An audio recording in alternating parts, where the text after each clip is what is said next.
Hello everyone, welcome to today's class. I hope the previous videos that I've made on this lesson, an elementary school classroom in Islam, has helped you understand the first two stanzas of the poem well, in terms of the meaning, images, implications, references, etc. Today we are going to deal with the third and the fourth stanzas of the poem. Like the other videos, I'm trying to explain the poem line by line, meaning, the implications, references, expressions, images, etc. in details.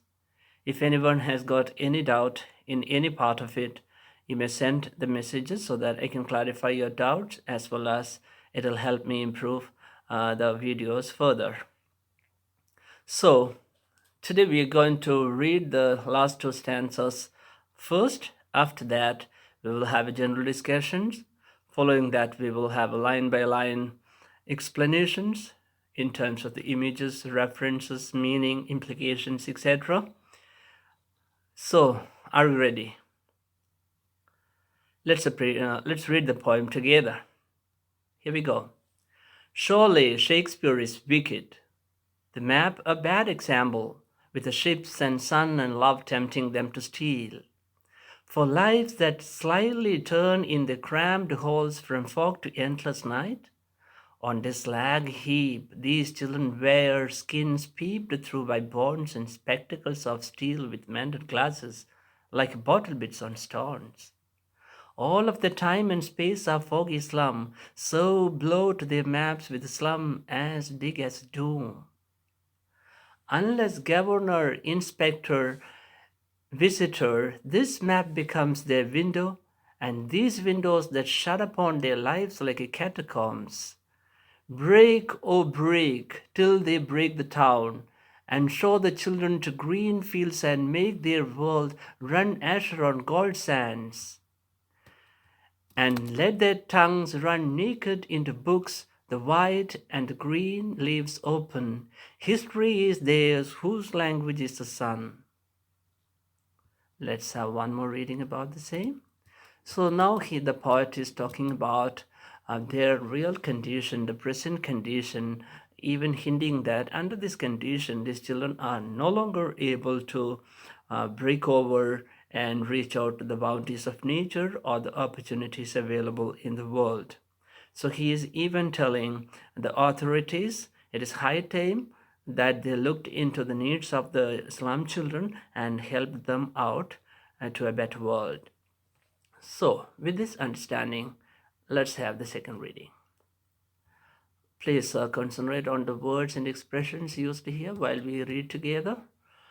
Surely Shakespeare is wicked, the map a bad example, with the ships and sun and love tempting them to steal. For lives that slyly turn in their cramped halls from fog to endless night? On this slag heap, these children wear skins peeped through by bones and spectacles of steel with mended glass, like bottle bits on stones. All of their time and space of foggy slum, so blot their maps with slums as big as the doom. Unless the governor, inspector, visitor, this map becomes their window, and these windows that shut upon their lives like catacombs. Break, oh break, open till they break the town, and show the children to the green fields and make their world run azure on the gold sands, and let their tongues run naked into the books, the white and the green leaves open. History is theirs, whose language is the sun. I hope you have got a very largely vague idea about what is being discussed in the poem in the last two stanzas now. And we have seen in the previous stanzas reference to Shakespeare. As you know, Shakespeare is the epitome of knowledge, literature, the bounty of literature, the beauty of education, the insight of education, etc. For these children, this is unapproachable. Their right to education is completely prohibited. Even to live as a human being is even completely in a very difficult situation. So they have even not been cared as a mere human being or mere life of existence. Okay, so Shakespeare is wicked. He is here quite ironic. Earlier stanza, we have seen that Shakespeare is pictured as an epitome of literature, knowledge, etc., thereby motivating the children to learn, educate. But here the writer is telling Shakespeare is wicked. Wicked, something ugly, cruel, with ill intention. So, do you think that Shakespeare's head, which is a donation in the classroom, is uh, creating in the children some ill intention? Or does Shakespeare's head uh, do the or serve the purpose of motivating the children, or serving the purpose of demotivating them or misleading them to do something wicked? Let's just see that. Okay, so it is being used very ironically. We can say Shakespeare's head. Here this expression Shakespeare is wicked is very ironic to what has been earlier said in the previous stanza. uh, Shakespeare's head, which stands for motivation and enlightenment through education, symbol of education, okay, and light of knowledge. So it's a kind of irony. You know, irony is some kind of expression or the reference to some situation which gives a meaning to the reader, but it has just an opposite meaning to itself, contextually or verbally. So we can say that, for example, what a great idea. It itself says that the idea is not so great. The meaning to express is just the opposite. So, you know, one very big reference or a quote, in Julius Caesar, Mark Antony says, Brutus is an honorable man. Brutus is an honorable man. What does he really means? Brutus is not really an honorable man at all, because he has been the a person behind the death of Julius Caesar. But externally, he expresses Brutus is an honorable man. Ironically, he refers to the fact that Brutus is not at all an honorable man. Okay, so this kind of an ironic references to Shakespeare is wicked. So, let us see now. Fighting a battle of a life unarmed and ill equipped in the slum is such a sad condition for the slum children. Okay, they have been accustomed to all these kinds of squalor, confined to this dirt and filth, that they are unable to appreciate any beauty of education, beauty of nature, or the work of Shakespeare, or there is no motivation from all these beautiful things kept in the classroom. Okay, so to take Shakespeare's head in the classroom, it seems to be very wicked for them. It doesn't serve any purpose of motivating them, rather creating an evil intention in them. We will discuss what is the evil intention that they are going to get a little while ahead. Okay, so these children feel quite cheated because they have not been even provided the basic amenities to live. They are not getting education. But for the namesake, all these things are kept in the classroom. You remember Shakespeare's head, Claudius at dawn, Belle de Floric, Tyrolese Valley, and a scenery of the beautiful cities with the domes riding them. All this we have seen. These are the great things of inspiration, the joy of life, the motivation to conquer and live and reach out to the opportunities. But for these children, these things have ironically just just the opposite purpose. These things are serving to, I mean to say that these things do not serve the basic or original purpose of motivating the children to break out into the world of justice and equal opportunities or limitless opportunities. Rather, these things are meaningless to them, or rather, these things create in the children some evil intention to go with some wrong means to get their aims or get their end to reach out to these possibilities. Means these things generate in them some evil intentions to pursue some wrong means to reach out to the world of opportunities. So Shakespeare's head is wicked. The map, a bad example. Okay, so I can even rephrase and tell you that they are not used to the light of knowledge or the bounty of nature or the sensation of love and care. Okay, they are hardened by the brutality and the reality of life. Their only one sensation is hunger. No love, no care, no beauty of nature helps them out. So Shakespeare is very wicked for them, and the Shakespeare, the epitome of literary excellence, is of no use to them, and the map is a very bad example for them. Why the map a very bad example? Because you have seen that the map in the classroom, the open-handed map in the classroom is symbolic of the limitless opportunities that the children are offered with. Okay, limitless opportunities the children are offered with, but here the map doesn't have any meaning to them because they have been shut inside the slum. Okay, so the map, a bad example. Okay, once again, let me tell you very clearly here. Surely, the poet says surely, emphatically he says absolutely, the things like Shakespeare's head and the beautiful scenery of the cities with the power of civilization, the Tyrole's valley, the open-handed map symbolic of the great possibilities of for the children to reach out in the life have no meaning at all. So Shakespeare is wicked. The map, though the map shows the world of opportunities, but they are confined and limited to slum. There is no chance at all, no silver line, no hope for the slum children to reach out to the limitless world of opportunities shown in the map. So the map is a bad example for them. Okay, it doesn't do any purpose.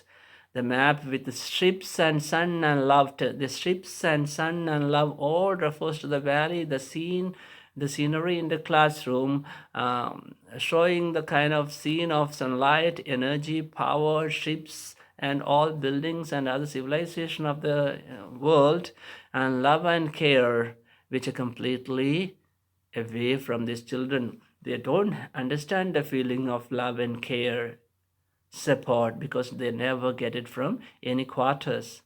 For them, these are very much foreign. These feelings of love, care, compassion, they have never experienced them.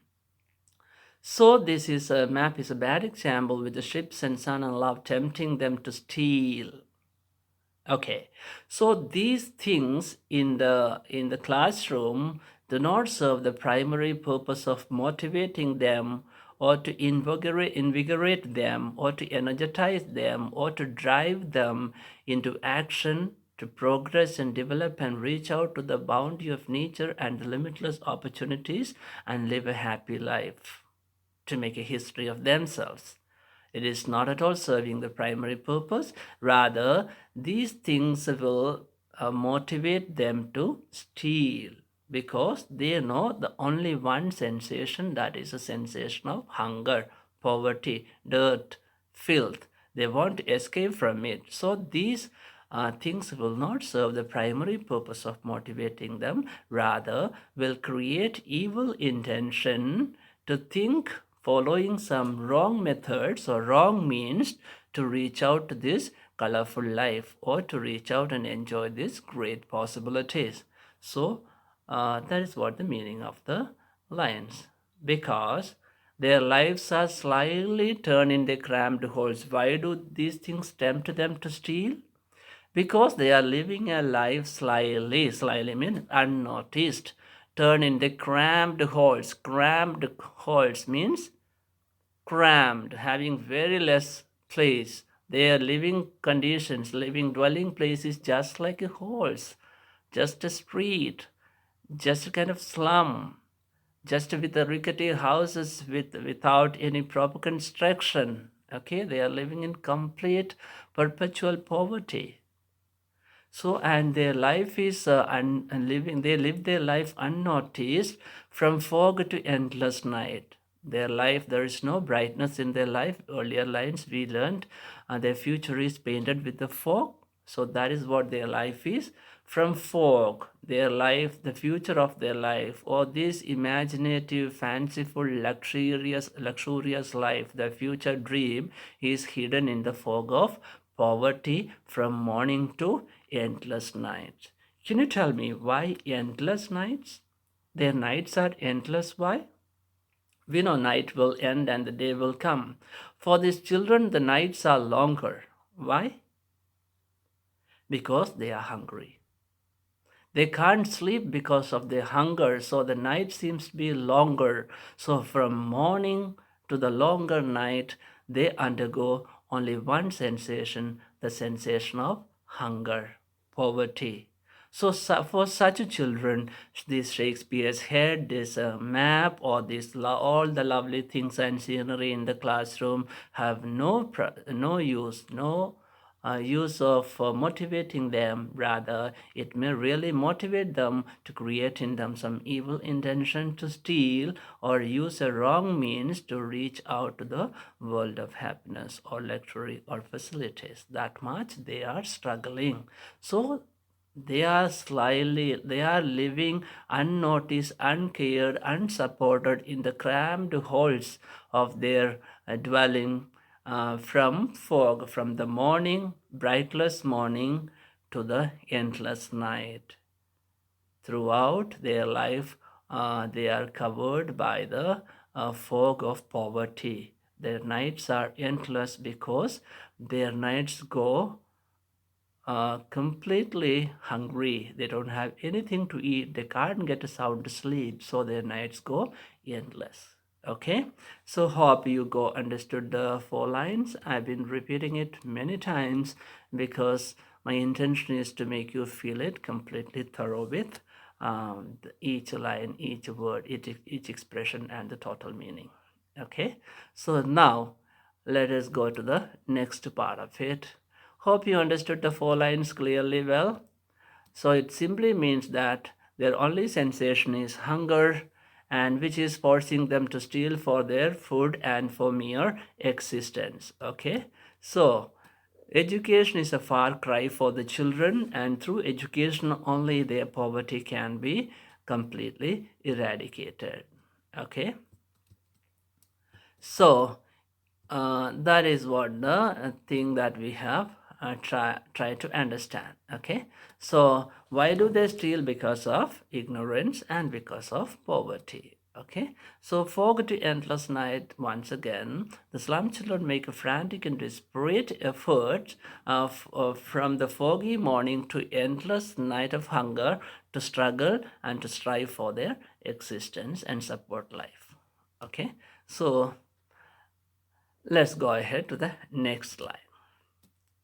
Connected to that, on this slag heap, these children wear skins peeped through by bonds and spectacles of steel with mended glass like a bottle bits on stones. All of their time and space are foggy slum, so blot their maps with the slums as big as doom. All right? So, now, the poet is trying to portray the pathetic physical condition of the children and their life. Okay, how undernourished they are, how ill they are, how in what a bad shape they are physically. Okay, so the physical description of the physical appearance of the slum children, you can see a very powerful sight of poverty looming large through this description. Okay, so it is immensely visual that the poet has used a very simple words to express the extreme physical condition of the children, the extreme pictures of poverty through these lines. Okay, On that slag heap, these children wear skins peeped through by bones and spectacles of steel with mended glasses. They are wearing spectacles of steel, means steel framed spectacles, means very cheap spectacles. How are the glasses? Glasses are broken and mended. Okay, so the children are wearing steel framed cheaper spectacles and with mended glasses. All right, so that is another I needless to say that tells about the poverty stricken condition of the children. Okay, so now let us go back to the line slag heap. On the slag heap, there are two interpretations almost possible. Slag heap. The first one is slag. What is a slag? Slag is a waste matter left out after the metal is extracted from the ore. Okay, so you must have studied in science. Slag is a waste matter left out or when the metal is extracted from the ore. Okay, so it suggests that the children's body is ill-fed body. It doesn't have any nourishment. It doesn't have enough blood. It doesn't have flesh. It has only bonds. Okay, it doesn't have the essence of life in the body, just like the wastage left out after extracting the essence from something. So is the children. Life is not at all shining in them. Their body cannot even contain life. That much they have been deprived, dilapidated, and completely tired, physically exhausted. They are like the moving skeletons. Okay, skins and bones only can be seen in their body. Okay, so that is compared to the slag. Okay, their body is nothing but a heap of slag, heap of waste matter, okay, left out after the minerals is extracted. That means life's energy is completely lacking in the children. Their body is just a mound of bones and skins. Okay, slag heap. So the physical condition of skins and bones. So now the child, I can say that their childhood is completely getting wasted on the heap of slag and garbage, and they appear bundles of bones and skeletons, their bones peeping through their skins. Can you imagine the image? Their skins are very much close to their bones, and the bones are peeping through. Means when they move, you can see the bones are running under the skin very much. Skeletonic. You can see the vision of or the sight of a skeletonic body. You must have seen on very many places the pictures of the children, like earlier in Somalia, the poverty in Somalia and the civil war in Sudan. And at the time, how we got the pictures of the children with the skins and bones, and they have just a life in their body. That much only is remaining. They can't walk, they can't sit, simply lying completely scattered on the fields, and all human bodies with life inside and reduced to only bones and skins. Okay, so the second reference is, we can say it's a little far-fetched, still we can make meaning in the context. That is, the children are undergoing tremendous poverty, and the physical existence is very much under threat. They have nothing to eat, so they make their living, or they make their life existing in their slag body by foraging in or by raking in the garbage for leftovers and discarded things. Okay, so this is a far-fetched image that we get, not only telling about the physical condition of bones and skins in their body, completely malnourished, undernourished, or not nourished at all, complete poverty, or in the other way, they are living on, or they rake in the garbage for their for leftovers and discarded things for their living or existence. Okay, in these two levels, we can take this. All right, so once again, let us read those lines. On the slag heap, on the slag heap, heap of slag, mound of bonds and skins. These children wear skins peeped through by the bonds and spectacles of steel. Now, when I talk about bonds and skins, I invite your attention to one of the most famous photographs that had ever been made showing the aftermath of civil war or poverty. So, this is the vulture and the little girl. That was the name of the photograph. Otherwise, it was called the struggling girl. Okay, it was a very famous photograph, photographed by Kevin Carter, which appeared in the New York Times on 26th of March 1993. It's a photograph of a frail, famine-stricken boy, initially believed to be a girl, who had collapsed in the foreground with a vulture eyeing him from nearby to eat. The child was reported to be attempting to reach United Nations feeding center about half a mile away in Ayod, Sudan, South Sudan, okay, in March 1993, and to have survived the incident. The picture won the Pulitzer Prize for Feature Photography Award. Okay, so you can just Google the picture by the name, right? So that shows the picture of complete or extreme poverty. Now I'm coming to the next expression, spectacles of steel. One expression is they are wearing spectacles made of steel frame, cheap quality material. Okay, and the glasses of the spectacles are broken.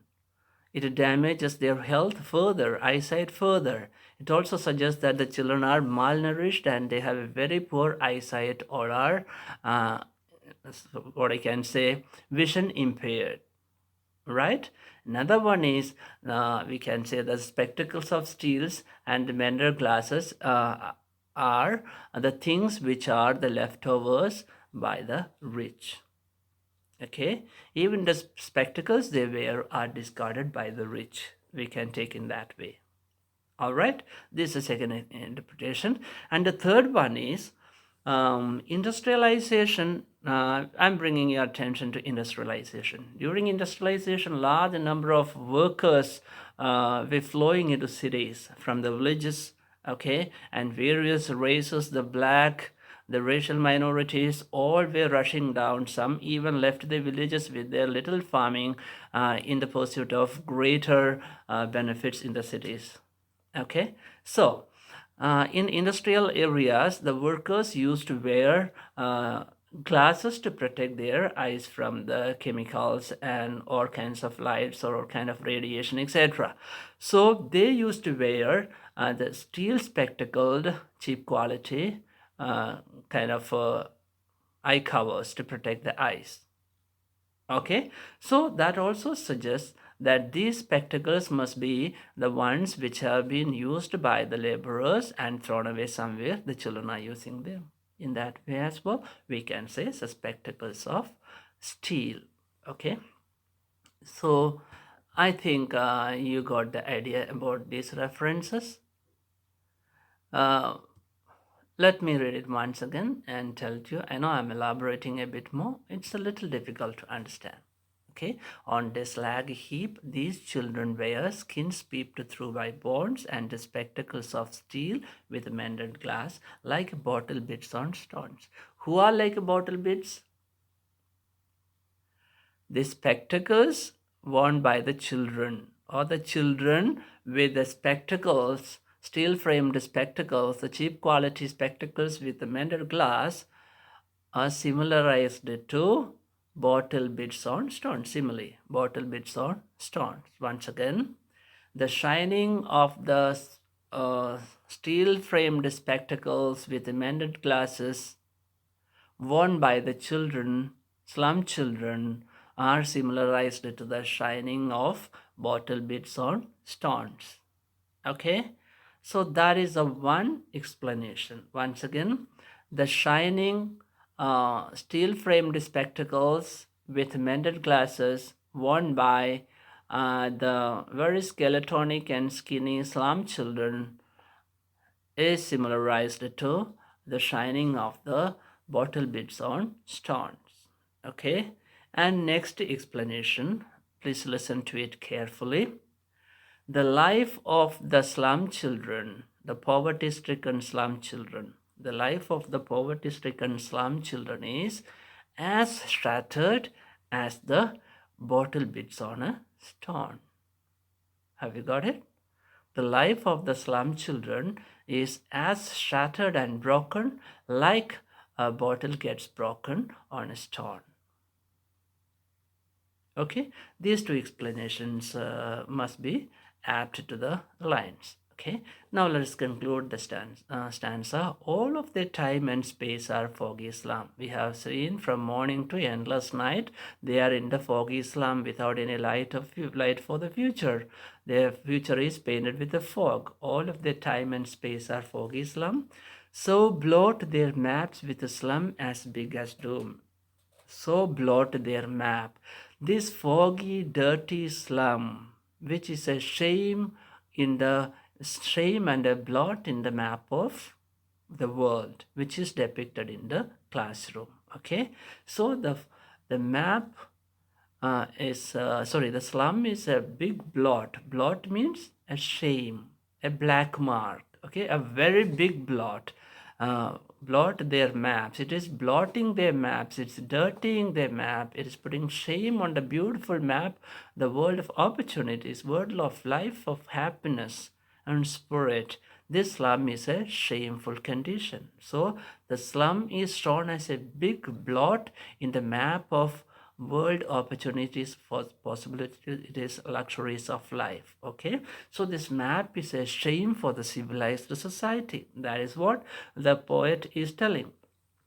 When you show in the map in the classroom the limitless possibilities, the luxurious life, the colorful life, the spirit of life, the bounty of nature, everything in plenty, this slum stands as a big shame, a big black mark, big blot in the world. Okay, so it's a shame upon the civilized society that still the people are marginalized and they are living in primitive poverty. That is what the poet is striking forth poignantly. So it is such a shame, you rich folk, you can never see. You cannot ever see the blot, the shame of the civilization, the slum, where people, just like animals or even reduced from animals standard, living in complete poverty, perpetual poverty. Okay, it is just like such a great destruction in the civilized world, the slum, doom, destruction, death. Okay, and for the slum children, life is not worse than death. So the slum is a symbol of death. Slum is a symbol of destruction, which is quite a shame for the civilized society. So the rich people, the educated, it is a shame that you could not look into the pathetic condition of the slum children. It is high time you helped them out. Hi dear all, hope you're well, and I'm here with another video on the lesson, an elementary school classroom in a slum. In my previous video, definitely you may agree that it was a little longer. I explained the third stanza in detail. I should say very much in detail, a little longer as well. And today I'm going to discuss the last stanza. I'll try to make it shorter. I'll try to. We were talking about the concluding lines of the third stanza, which is all of the time and space are for Islam, and so blot their maps with Islam as big as doom. And I think we could understand the real meaning of it very well. So let me once again conclude that with a kind of final statement about it. Okay, and the slum is such a big shame for the civilized society. So it's quite an irony that the children cannot locate the slum on the map, even though it is their world. Imagine such a kind of frustration. The world map is given there in the classroom, but there is no place marked for the slum in the world map of opportunities. That means the children are not able to spot or find out their own dwelling place in the world map of opportunities. That means the civilized society, the dignified, civilized, developed, the rich society doesn't even give a space for the slum children to live. There is no place marked in the complete globe or in the complete map, the world map, for the poor and the deprived and the marginalized. So the last two lines of this previous stanza stand subtle in expressions and very severe in striking the ironic meaning about the poor condition and the callousness of this indifference of this rich society, the so-called civilized society. Are they really civilized?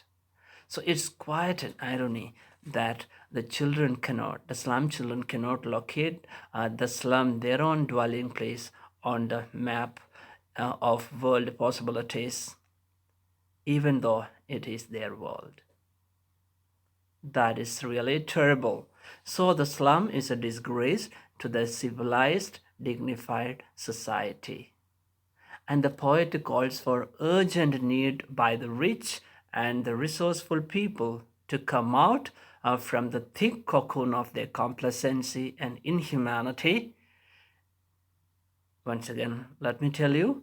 So, the slum is such a big disgrace for the civilized world, and the poet is calling attention of the rich, the resourceful, the mighty, and the so-called civilized to come out from their thick cocoon of complacency, indifferences, inhumanity, and to blot out the slum or uplift the slum into the world of opportunities like the civilized world, where these children also can get a dignified civilized life, a life of freedom, a life of happiness, a life of opportunities, a life of growth, a life of progress. That is what the socialist poet is trying to achieve. Okay, so now let us, I think you understood that part very well, and we concluded that. And today, now, we are going to discuss the last part of the poem, and it's a kind of conclusion. So, what is the solution? This is the situation of the slum children, and what is the solution now? How should we act now? If we do not act, what would be the condition of the slum children? Shouldn't we regretful of our indifferences if we don't take action at the right time? So the poet is urging, or poet is making a very sincere appeal to the rich community, the world of resources, the people of power, the authorities, to please open up their deaf ears and blind eyes into the realities of the slum children. Let kindness be the language that these poor children can hear and see. Let sympathy, compassion, benevolence be the language of civilized humanity, not callousness, not indifferences. So, the concerned authorities, please listen, please see, please open your blind eyes, or please open your deliberately deaf ears and listen to, watch, understand, uplift, help. These people, these children are also the part of the society.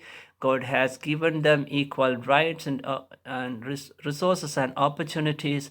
It is the civilized world, it is the world of the rich which marginalizes these poor lords into such a primitive poverty and catastrophic life. Is it justice? It is the class inequalities the poet is talking about. It is a social injustice the poet is talking about. Okay, and so when we are ending the previous stanza, I would like to invite your attention to the labor movements in 1940s through the World War. And in America, there was an exodus of people coming from villages to towns for industrialization's results. And there were so many class minorities like the black and all among the working force.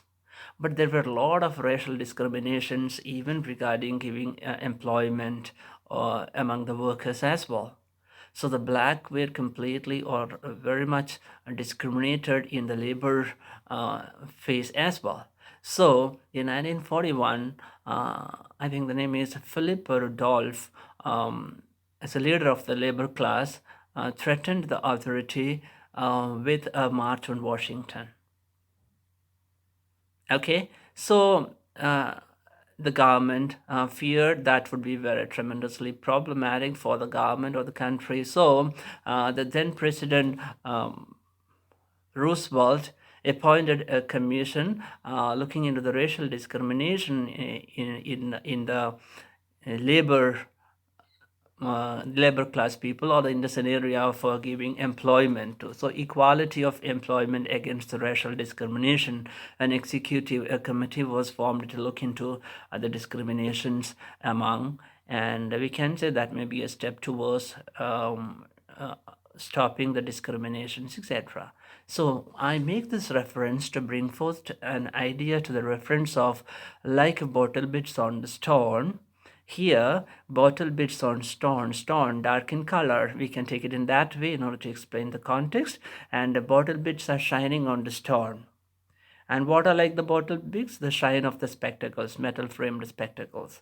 So if we try to connect all these together, the labor class movement, the black labor force, the discrimination for them, poverty of them, and the racial issues all together, if you can take the labor class as the black people, then we can say that the shining metal framed spectacles on the what I can say swarthy or black complexion of the body of the slum children are shining really like borderlets on stones. Okay, so the shines of the metal framed spectacles against the dark complexion of the body of the children also can be a reference here. Okay, thus we wind up the third stanza, and let's push over to the last stanza. Okay, this is, as I told you earlier, this is an appeal to the concerned authority, the civilized community, the so-called human beings of humanity, richness, bounty. Please look into the problems of the slum children. Unless you interfere positively on a humanitarian background or attitude, these slum children will doom to death sooner. They will never see the light of the sun or the light of the opportunities of the world, the bounty of nature, and they will be nipped in the bud because of the callousness and indifference of us, the civilized, the so-called dignified society. So he says, unless governor, inspector, visitor, this map becomes their window, and these windows that shut upon their lives like catacombs. Break, oh break, open till they break the town, and show the children to green fields, and make their world run azure on gold sands, and let their tongues run naked in the books, and the white and the green leaves open. History is theirs, whose language is the sun. Very beautiful. So let us see, here in the first line, the writer is telling sometimes the governor visits the school, sometimes the inspector, sometimes some visitors will come, and unless they come, unless the kind of subordinating conjunctions of condition, which says, unless these people come, normally there is no activity in the school. The school springs to action only when some visitors or the educational inspectors or the governor, the political people, the people in politics in power visit the slum. That means the school doesn't serve its primary purpose. It is neglected. Nobody cares. It doesn't have the workforce. It doesn't have teachers. It doesn't have administrative facilities. It does just have a building, a dilapidated building. Children come and go. This is their future, painted with fog, sealed under the lead sky. Nobody to care. The divide between the rich and the poor ever widening. The class inequality is because they are the poor. Rich doesn't care. Okay, so let's come back.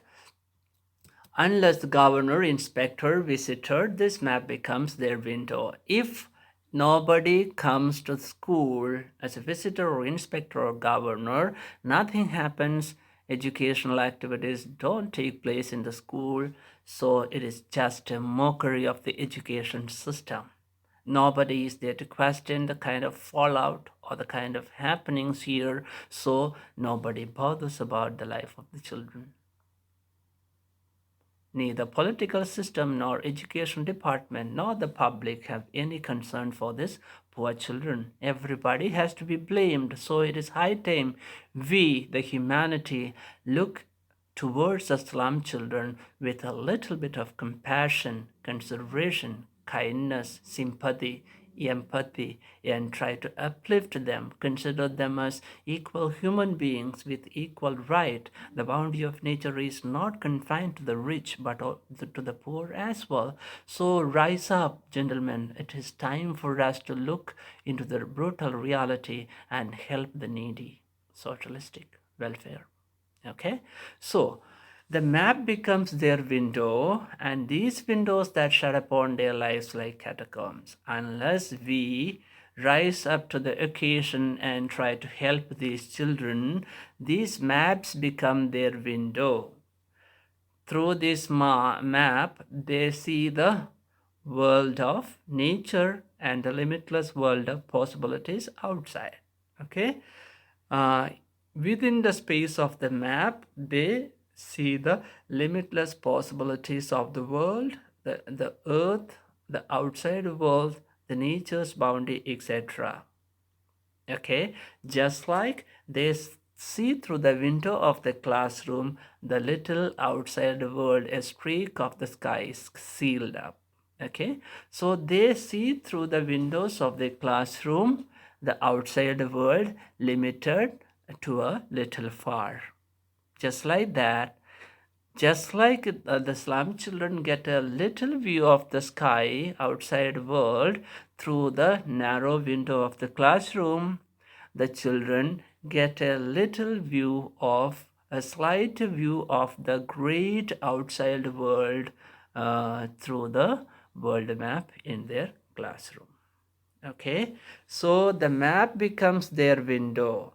Just like the classroom window shows a streak of small world outside to the slum children, the map in the classroom acts like the windows to see a streak of the world outside, the world of possibilities.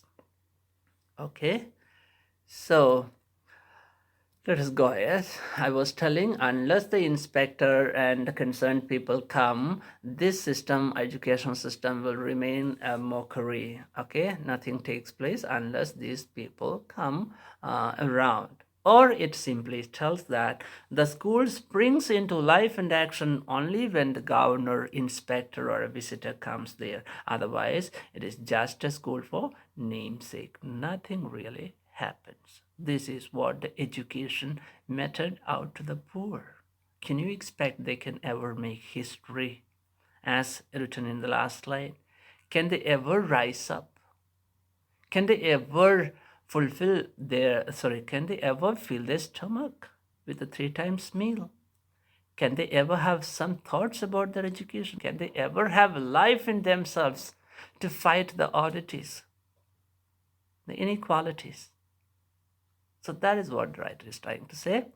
So the map becomes their window to see the world. They cannot reach the world in reality. They can see only a small streaky spectacles or a view of the world through the world map, just like they see the streak of the sky through the window of their classroom.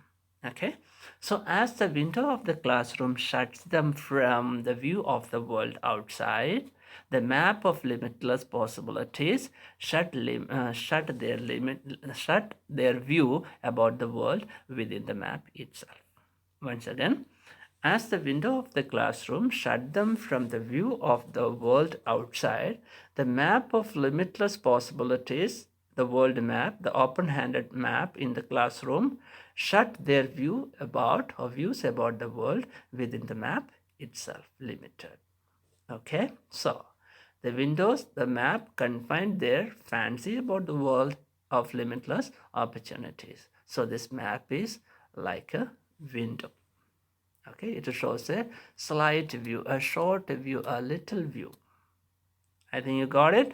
The map is a window. Why? Just like the window shows only a miniature view, a streak of a view, a little view about the world outside, this map also shows the children only a limited world of possibility outside, even though the map is symbolic of unlimited world of possibilities. Okay. Now, let us move to the next part of it. So, unless these people come, unless the governor inspect a visitor, this map becomes their window, and these windows that shut upon their lives like a catacombs. These windows will shut their life inside, just like the dead body in a catacombs. Okay? So, what is a catacomb? Catacomb is simply before the 17th century. Catacombs were made as a kind of underground burial places. Okay, and in an excavation under the earth, they used to create burial places with different cellars for the body. Okay, or different we can say box like constructions under the earth. So they are underground subterranean cemeteries. Okay, cemeteries, we can say burial grounds. So you can see it. It is found that before 17th century, you could see this kind of subterranean catacombs, underground burial places. They have been spotted near Rome. Okay, so catacombs are underground burial places. Okay, the dead bodies are hidden or buried under the earth in different cellars and cabins. All right, coffins are made underground. Right. So, what is the thing? What is particular about these catacombs? They keep the body completely shut away from the air, away from the light, away from any contact to the outside world.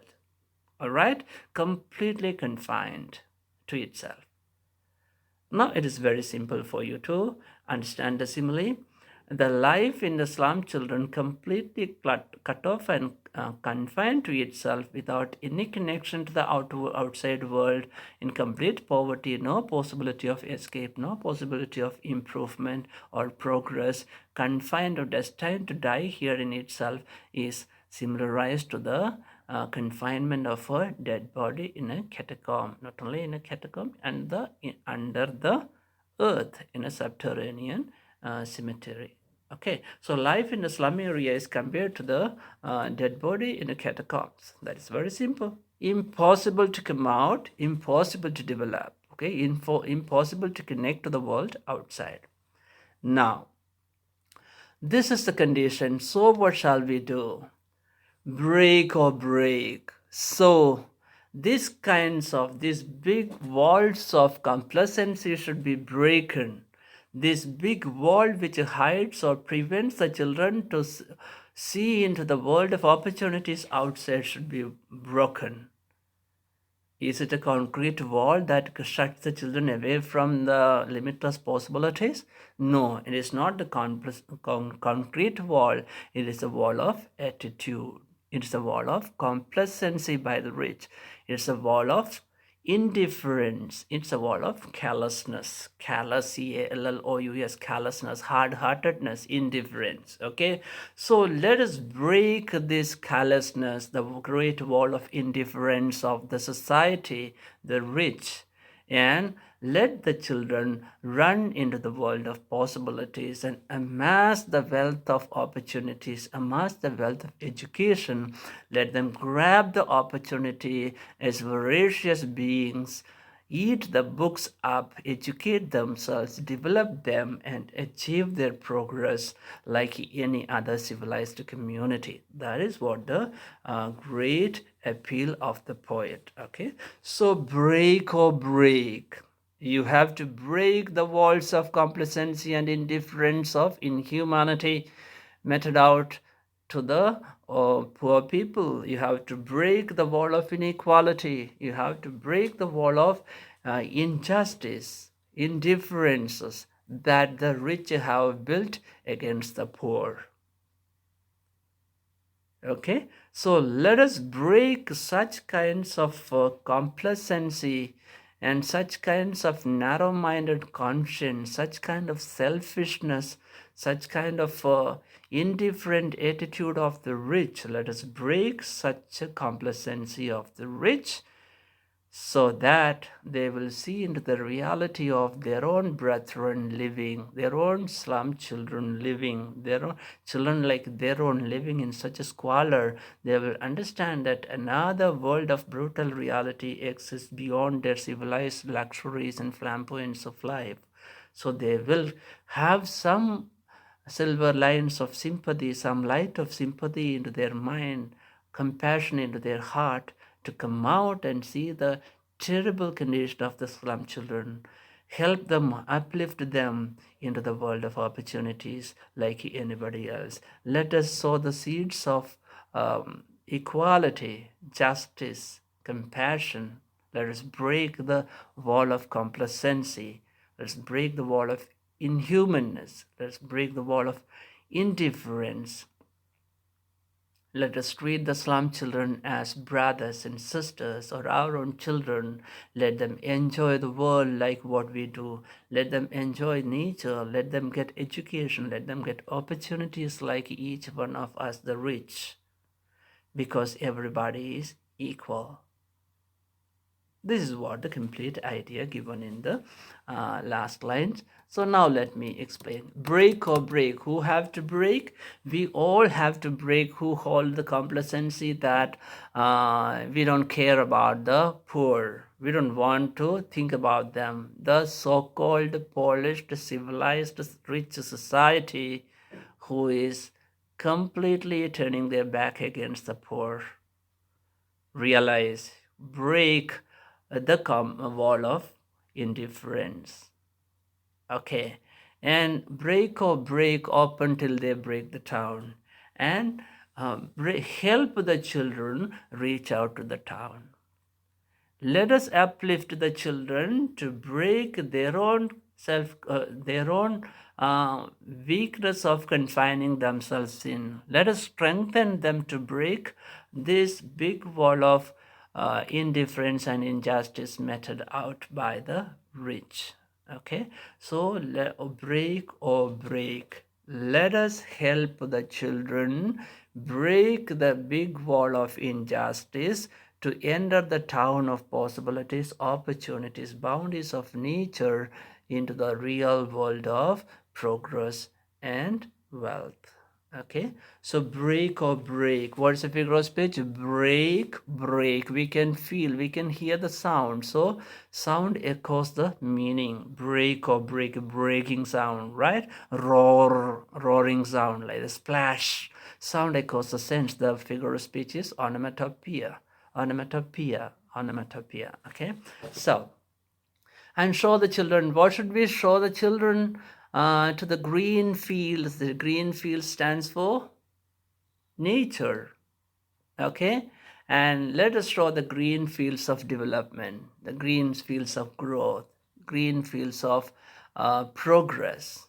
Okay, so, and make their world run as on gold stand and help them enjoy the world or exploit the possibilities of the world. Okay, so let me come a little slower into that expression. So break or break till they break the town. Now show the children green fields and make their world run assured. Okay, so it is a hearty, powerful appeal of the poet to save the ill-fated slum children from life heinously meted out and to them with such a kind of injustice and marginalization. Okay, so, and here the poet is trying to strike extreme urgency to mend the situation up. Okay, and to resolve the human injustice immediately. Okay, so the desire of the poet is to liberate the children from the shackles of poverty and ignominy or indifference. Okay, so break or break, desire of the poet is they will one day, the children will one day break free from the chains of the slum and the atrocities of life if we educate them, if we strengthen them. Once again, the poet means that these children will one day break the chains of the slum and atrocities of their life, the economic injustice, the class inequalities, etc. They will break all these chains one day and will create a new beautiful world for themselves, which is of justice, equality of opportunities, no class difference, etc. So in order to do that, what should we do? We have to show them the world of opportunities. How can we show them the world of opportunities?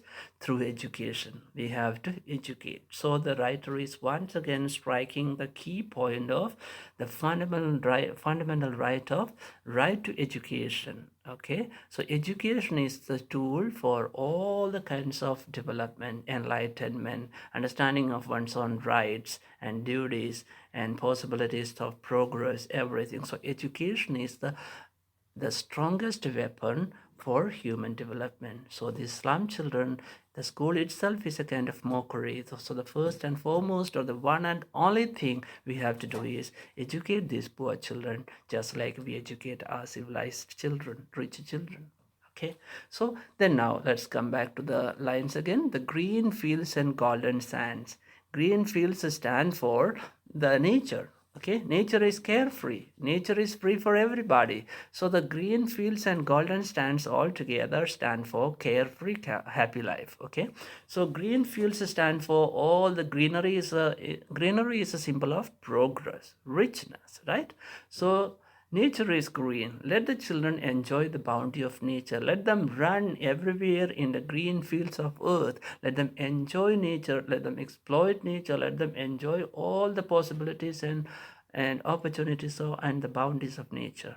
Okay, and golden sands stand here for golden, something bright, something glorious, something valuable. That means the happiness. Let them harvest the happiness of life. Let them harvest the joy of life. Let them harvest the justice in life. Let them harvest the beauty of life. Let them run on golden sands. That stands symbolically for let them run everywhere. Let them enjoy the happiness in nature. Let them enjoy the happiness in the opportunities. Let them enjoy the happiness in life, away from the rat holes here, from the complete poverty. Okay, so they should run the world of social justice and class inequality. Sorry, class equalities. There is no inequality, so they'll be free to enjoy the nature, enjoy all the opportunities, all the civilization, all the richness of life everywhere. So green fields and golden sands stand for very carefree, happy life. Okay, so green fields alone stand for nature, the possibilities, opportunities, the space, the bounty of nature, the carefree thing in nature that everybody can enjoy. And gold sand stands for the happiness, the harvest of happiness, the golden thing. Harvest the gold of happiness, gold of joy, whatsoever be the best thing. Let them be free in the bounty of nature, in the lap of nature. Okay, so now let me go back to the poem once again, those lines, and you may have a small little doubt about the word azure. Okay, so show the children to the green fields and make their world run azure on the gold stands. Azure is a very deep, bright blue color. Okay, here azure stands for blue. Here stands for sea, ocean, and gold stands for shore. It symbolically stands for sea and the shore. Let them enjoy everywhere in nature. Okay, that's what the meaning of it, simply. So I think you got it. Now let's move to the last part of it. Run azure on gold sands and let their tongue run naked powerfully means. Okay, reading books and acquiring knowledge is compared to eating voraciously. The tongue running naked into books, white and green leaves open. White and green leaves open. When you read books, you will get enlightenment, knowledge. White leaf stands for books and green leaf stands for nature. Okay, let them enjoy, let them equip knowledge not only from books, but also from nature. Return to nature. Nature is the best teacher. Okay, so let them enjoy all possibilities of education, not only from the books, but from the nature, not only from the old, but from the new. So allow them to, they will be hungry for education because we have deprived them everything. Let them be let them enjoy, educate themselves with hunger, voraciously, greedily, and let them read books, let them read nature, enjoy, let them have all the possibilities to uplift them, improve them, because history is theirs whose language is the sun. History can be made by those who is educated. Sun stands for energy, light of education, Shakespeare. So only through education you can uplift yourself and you can become, you can create history. Okay, so that is what the meaning of the line. Now let me have one more little more explanation. Okay, so knowledge is power and history can be created. Knowledge created by those who are educated, and knowledge is the means of all progress. That's what the last meaning. People who have the courage and convictions to break from the constraints and limits of dogmas and bondage of life can only create history. History belongs to those people where all live freely and enjoy all the blessings under the sky. So, sun stands for that. History belongs to those people where all live freely and enjoy all the blessings under the sky. So only through education you can create a history. Only through education that you can come up from the bondage of these rich people or by the rich people and uplift yourself and make a history of your struggle into a bright future. I think you have understood the poem well. So knowledge is power. It's underlining the importance of education, right to education. That is what the poem is all about. Hope you could understand it well. If you have any further doubts, please send messages. I'll reach out to you. If you like the video, please press the like button and suggestions as well. Thank you. Have a great day.